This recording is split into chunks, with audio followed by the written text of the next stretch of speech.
Hello guys! Greetings from the land of cherry blossoms. Once again, this is Dudes and welcome to my channel. Okay guys, ang vlog po natin sa araw na ito, dahil umuulan po ngayon dito sa Japan at di ako makapag-vlog sa labas, naisipan ko pong magluto ng napaka-common na recipe na madalas nating nakikita sa handaan. So yan po ay ang pansit bihon na may kanton. So ito po yung ating mga sangkap ha. Pero bago ang lahat, gusto ko po sana pasalamatan ng aking mga subscribers. Maraming salamat po sa inyong lahat. Sana ay dumami pa kayo. Okay guys, tara na. Pagluluto na po tayo. Let's go!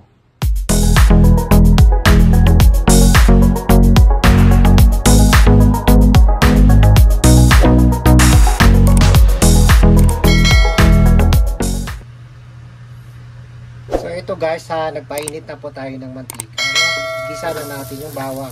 Pero guys, ako iba ulitin ko ha, madalas kong sasabihin ito, kanya-kanya tayong pamamaraan ng pagluto. Yung paraan ko ng pagluluto is, bukod kong ginigisa yung gulay bukod ko siyang ginigisa, tapos bukod ko rin niluluto yung pansit. Nilalagay ko lang siya sa taas, parang toppings, no? So ayan, una nating igisa dito ay ang karni po ng manok. So karni ng manok kasi yung ginagamit ko. Para kadalasan di ako, bira lang ako gumamit ng karni ng baboy. Excuse me. Kaya na natin maluto ng konti itong sibuyas. Gisa na natin yung karni ng manok. Ayan guys, bago ng kulay ng sibuyas, igisa na natin yung karni ng manok.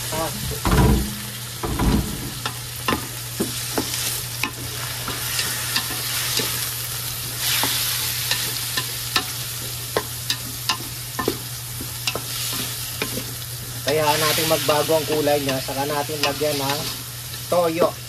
So, toyo po yung pampalasa ko dito at no cubes. Okay? Kaya nagbago na yung kulay ng manok, karne ng manok, lagyan natin ng oyster sauce. Dagdagan na, pampadagdag lasa din yan. Tapos, saka natin lagyan ng toyo.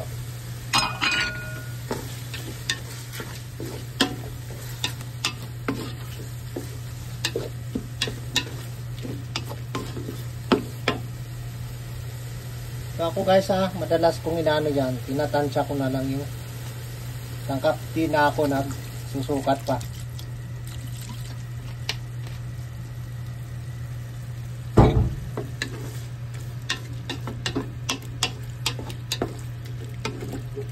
Saka natin ilagay ang chicken or cubes na.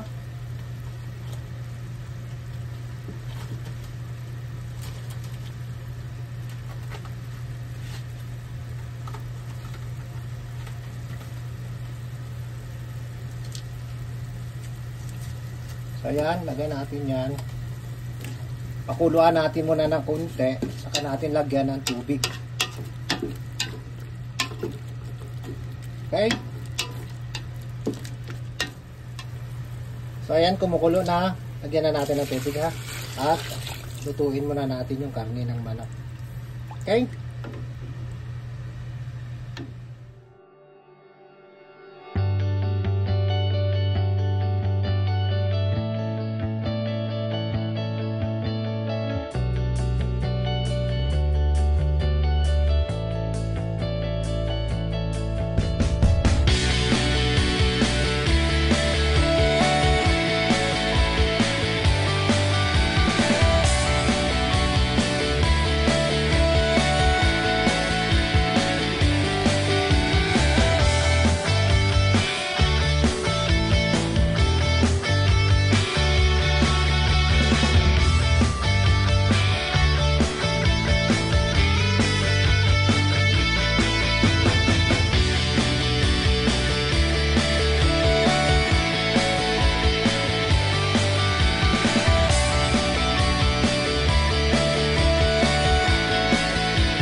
guys, ito na po yung bihon natin. Lagyan na lang natin ng toppings. So ganyan ako.